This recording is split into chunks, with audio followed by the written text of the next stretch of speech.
السلام عليكم ورحمة الله. الحمد لله رب العالمين والصلاة والسلام على نبينا محمد وعلى آله وصحبه أجمعين وبعد. فعن عبد الله بن عمرو بن العاص رضي الله عنهما قال: سمعت رسول الله صلى الله عليه وسلم يقول: إن الله لا يقبض العلم انتزاعا ينتزعه من العباد، ولكن يقبض العلم بقبض العلماء، حتى إذا لم يبق عالما اتخذ الناس رؤوسا جهالا فسئلوا فأفتوا بغير علم فضلوا وأضلوا. হাদিসটি সহিহ বুখারীর কিতাবুল ইলম থেকে পাঠ করলাম। হাদিস নম্বর 100। আব্দুল্লাহ বিন আমর বিন আস রাদিয়াল্লাহু আনহুমা বর্ণনা করেন, আমি আল্লাহ রাসূল সাল্লাল্লাহু আলাইহি ওয়াসাল্লামকে বলতে শুনেছি, আল্লাহ পাক ইলম উঠাবেন না তার বান্দাদের থেকে সরাসরি,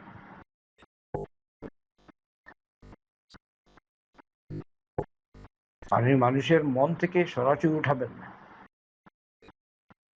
দুটো শেষ পর্যায়ে আছে, কোরআন উঠাবার কথা আছে শেষ পর্যায়ে, কিন্তু সাধারণত আগ মুহূর্তে এরকম উঠাবেন না। আল্লাহ কিরকম উঠাবেন বলছেন, ওয়ালাকিন ইয়াকবিদুল ইলমা বিকবদিল উলামা, আলিমদেরকে উঠিয়ে উঠিয়ে ইলম উঠাবেন, মানে ইলম তুলে নেবেন আলিমদেরকে নিয়ে নিয়ে।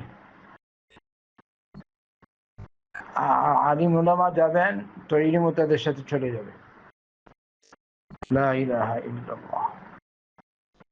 এমনকি যখন আল্লাহ পাক কোনো আলিম পৃথিবীতে রাখবেন না, মানে এরকম করে করে শেষ সময়ে এরকম আসবে, যতই আপনার ইন্টারনেট থাক আপনি সার্চ করলেই পেয়ে যান, কিন্তু এটা এই ইলম, এটা নেটের ইলম। সরাসরি উস্তাদের কাছ থেকে যেটা শুনেন বা শিখেন, এটা হলো আসল ইলম। ওইটা আসছে মন থেকে মনে, সদর বুক থেকে বুকে যায়। এই ধারা কিয়ামত পর্যন্ত থাকবে।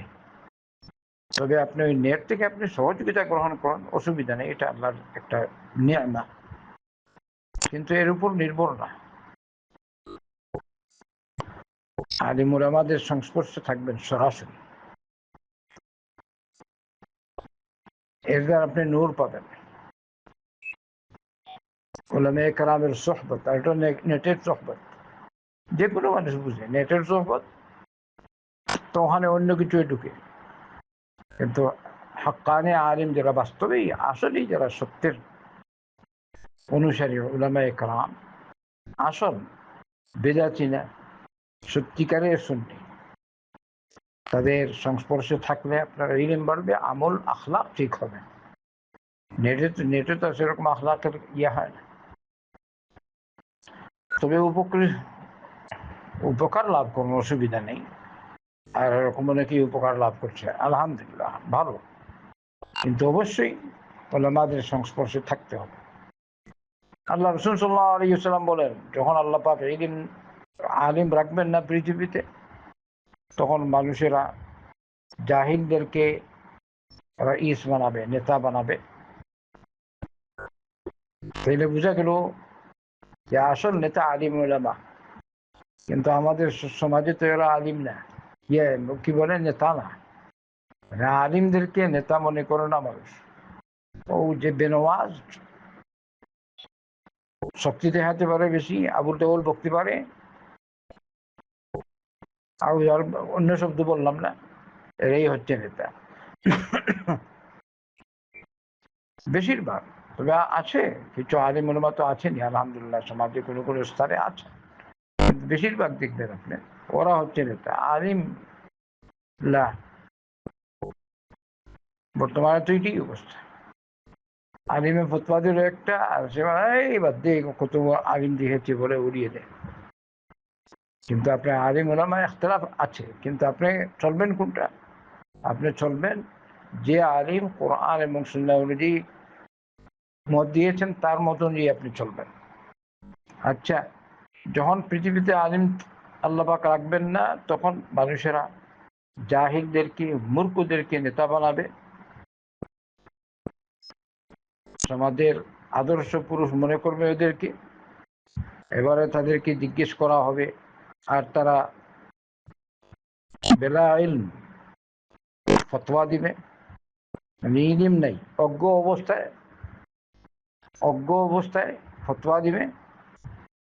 এবারে তারা নিজেরা হলো পথভ্রষ্ট এবং অন্যদেরকেও পথভ্রষ্ট করবে। হাসবুনাল্লাহ, এটা শেষ সময়। আজকে সৌদি আরবের প্রধান মুফতি মারা গেলেন রহমতুল্লাহ আলাইহি। শুধু আলিম উলামা, তলাবাতুল ইলম, তাদের মাঝে আলোচনা, পর্যালোচনা অবশ্যই থাকবে। আমার বাসায় যদি থাকে তো আলহামদুলিল্লাহ, এর পথে আছি তো আমরা এই জন্য। কিন্তু কয়জন জানে পৃথিবীতে? তথাপি নেটে কিছু দেখা যাচ্ছে সাহেব মারা গেছেন বলে উল্লেখ। অনেকেই সমবেদনা জ্ঞাপন করছে, শোকবার্তা মানুষের কাছে পেশ করছে। এক এক আলিম যাওয়া তার মানে আলো নিয়ে যাওয়া। আল্লাহ রসুল সাল্লাল্লাহু আলাইহি ওয়াসাল্লাম যেভাবে বলেছে, এই জন্য আমরা যারা জীবিত আছি আলিম উলামাদের কদর করি। সত্যিকারের আলিম যেখানে আছেন বুঝেন যে তার কাছে ইলম অর্জন করেন, সময় নষ্ট করবেন না। যা আছে তো আলহামদুলিল্লাহ, যারা আছেন তাদের কাছে যান, অর্জন করেন। সৌদিতে যদি থাকেন আল্লাহ শুকুর, সেন্টারগুলি আছে, ওখানে আছে যেসব প্রতিষ্ঠান আছে দিন দাওয়া সেন্টার, ওগুলোতে যাবেন। যেখানেই আছে সত্যিকারের কোরআন সুন্নাহর অনুসারী, তাদের কাছে যাবেন। বাংলাদেশ, ইন্ডিয়া, পাকিস্তান, যে যেখানেই আছেন, আর ইলমে শরী অর্জন করুন, অনুযায়ী আমল করুন। নিজেদের সন্তানদেরকে দিনী দরসগাহ, সত্যিকারের দিনী দরসগাহ দিবেন, যেন ইলমের এই ধারা চালু থাকে। আমরা দোয়া করি আল্লাহ যেন শেখ আব্দুল আজিজ আল শেখ, সৌদি আরবের প্রধান মুফতি যিনি মারা গেলেন, আল্লাহ যেন তাকে মাফ করেন, তার উপর রহম করেন, তার দরজাত বুলন্দ করেন, তার পরিবার পরিজন, তুল্লাবুল ইলম, আমরা এর মধ্যে অন্তর্ভুক্ত, যাদের তার মৃত্যুর সংবাদ শুনে, যারা মৃত্যুর সংবাদ শুনে শোকাহত, আল্লাহ তাদের সকলকে ধৈর্য ধারণ করার তৌফিক দান করুন। اللهم صل على نبينا محمد وعلى آله وصحبه أجمعين।